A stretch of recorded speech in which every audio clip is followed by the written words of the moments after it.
Today, Ukraine fights on multiple fronts, and it's not only about armed resistance on the battlefield.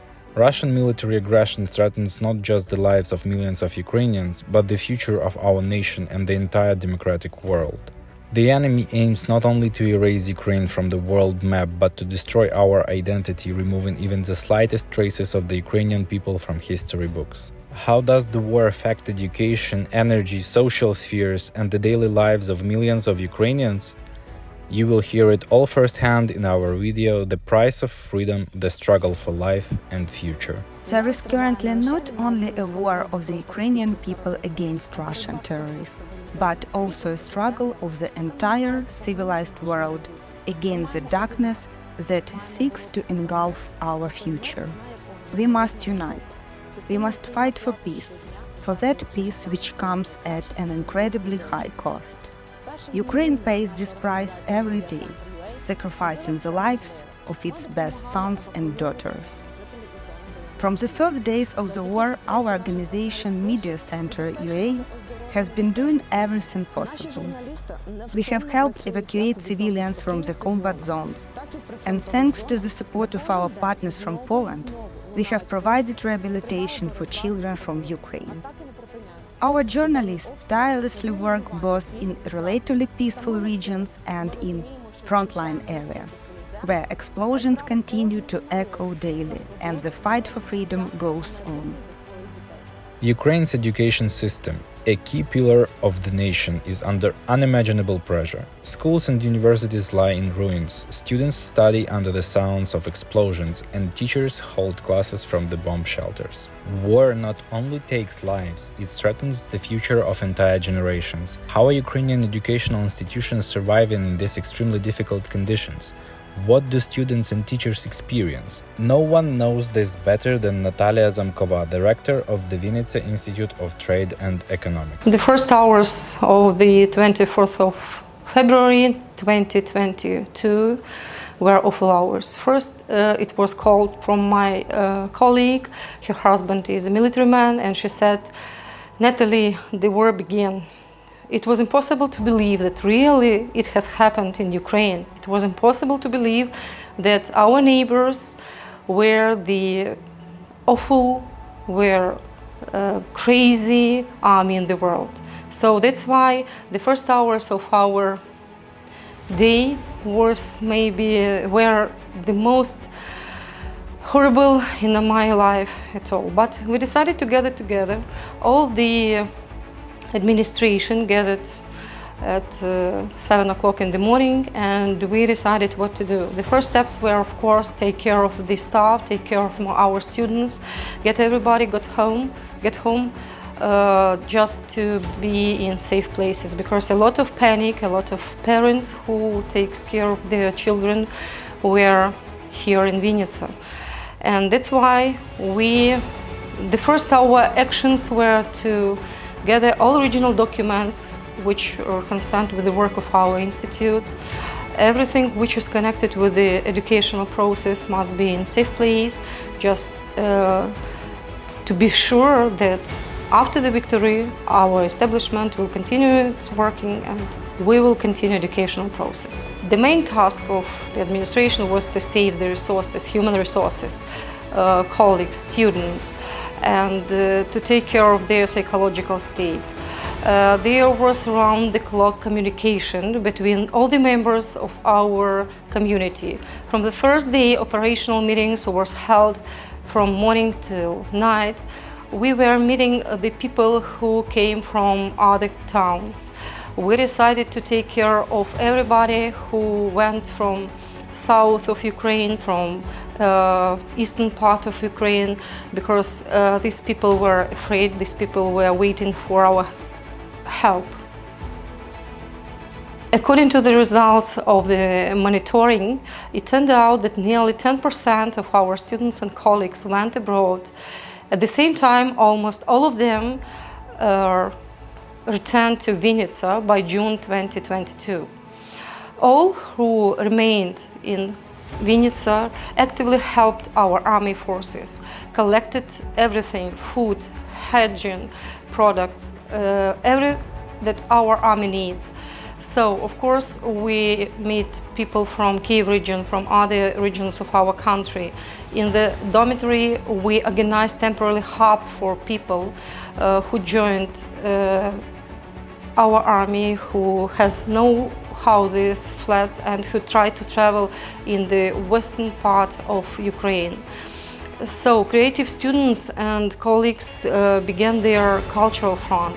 According to our educational process, only 10 days we were out of education, and already on March 5 we organized the distance format of our education. We tried to call to every student, where is he, where is she, what is she doing.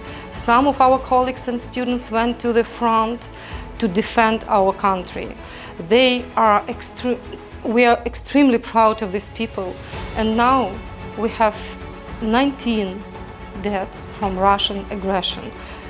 From our staff, from our students, and memories of them will be always in our hearts. So, to create the safe learning conditions is really a priority in our work. So we had to continue our studies, because despite all this war, life goes on, and our youth, our children, our future should not lose their right for education. During the second semester of 22-23, academic process was in distance format, but from the summer and the next educational year, from September 2023, we organized shelters in all buildings and dormitories and had the opportunity to study. And we decided to study in mixed format because young people, first, second year students, were in our rooms, were here. They were studying face-to-face in classrooms. Elder students were in Zoom, were in distance educational process, because it was very hard to give everybody a safe place. So that's why our students passes their master degrees, qualification projects in distance. Nearly all of them were studying online. We cannot predict future Russian attacks, but we can follow all recommendations for safety life during these attacks. So if rocket attack continue in the morning, usually all the students and teachers stay at home for safe places. But if we have this one during the educational process, so we try to make everything to save the lives of our children. There were cases when Russian rockets have a very long-lasting alarm. So we remember that human life is the highest value, and the right to live is a fundamental human right. So we must guarantee our future to our children. Ukraine's energy system has become one of the primary targets of Russian terrorists. Daily shelling aims to destroy critical infrastructure that millions of lives depend on. Despite these attacks, energy workers are laboring under superhuman conditions to keep the lights on and homes warm. Will the resources be enough to withstand this energy war? How is Ukraine restoring damaged networks, and what lies ahead for the energy system? These questions will be answered by the director of Pромавтоматика Вінниця, Mikhailo Hanchuk. Russia is not only fighting on the front, killing Ukrainian soldiers, but they also trying to destroy civilians by damaging on the energy system. Russia is destroying power plants, hydro power plants, pumped storage power plants, thermal power plants. One nuclear power plant is occupied by Russia. So Russia is destroying balancing capacities which balance electricity during the day. Let me explain this a little bit. Nuclear power plants produce cheap energy, but they cannot increase or decrease power during the day. Transmission and distribution. This means power lines and transformer station.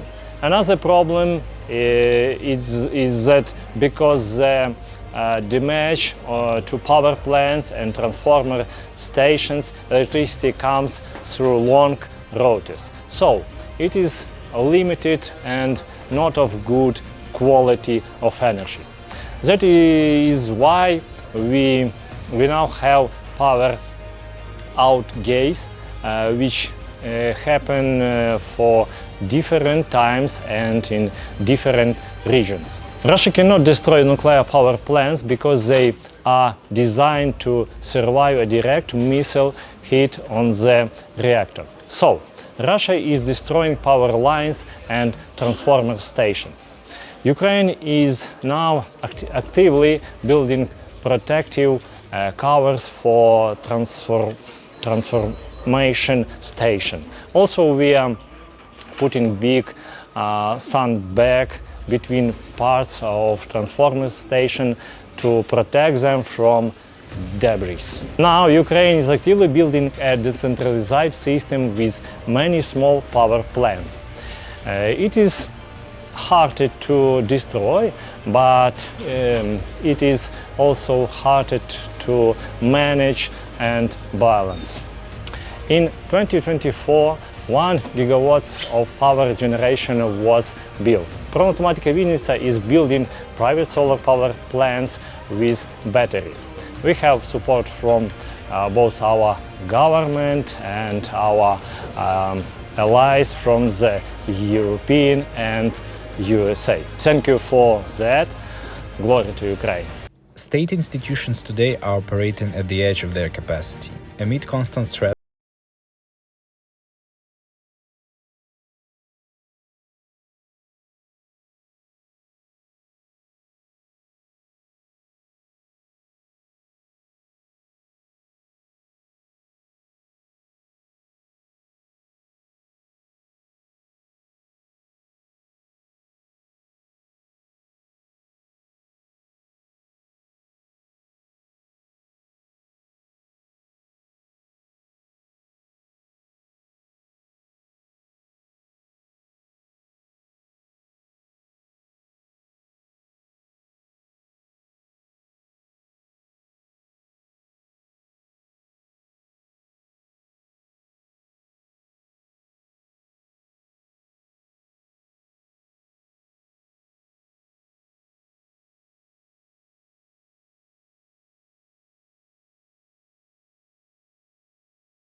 Situation, main part of IDPs decided to stay here in our region for a long period, and at the end of 2022 it was almost 200,000 IDPs who lived here constantly in our region. At the same time, we host the educational institutions from the near frontline regions.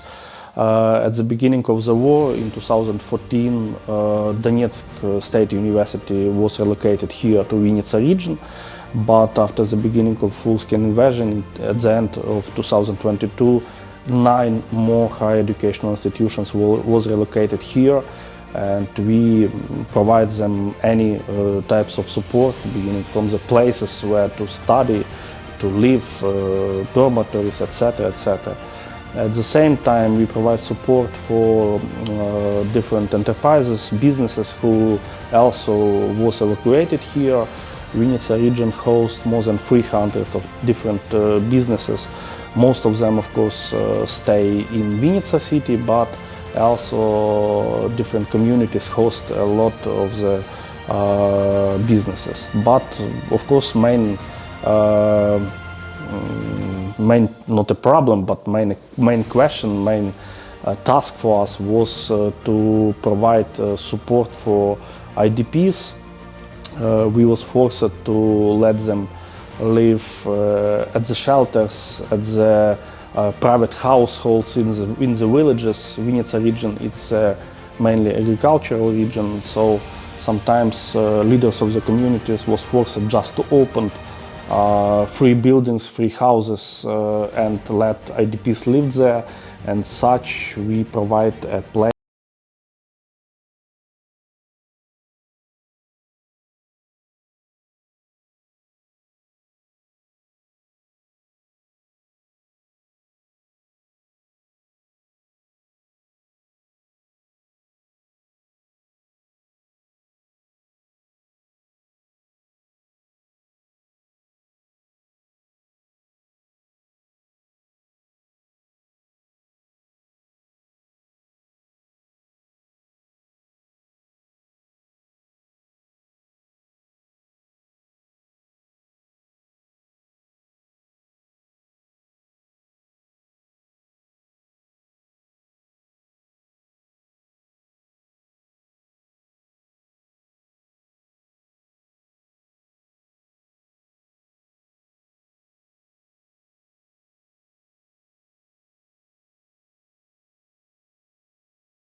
Practically in very few, very fast days after the beginning of full-scale invasion, let's say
Kingdom. We didn't have any official partners in the United Kingdom, but representatives of NGO in Vinica started to negotiate with their partners in Scotland, and they gathering a lot amount of different types of humanitarian support, which was transferred here to Vinica, and we distributed to IDPs all over the region. One more challenge for us, it was a centralized evacuation, because from the one side we was forced to host a lot number of IDPs. From other side, almost every night we received evacuational trains from the front line, from the near frontline region. It was IDPs with disabilities, elder persons. It was wounded soldiers and wounded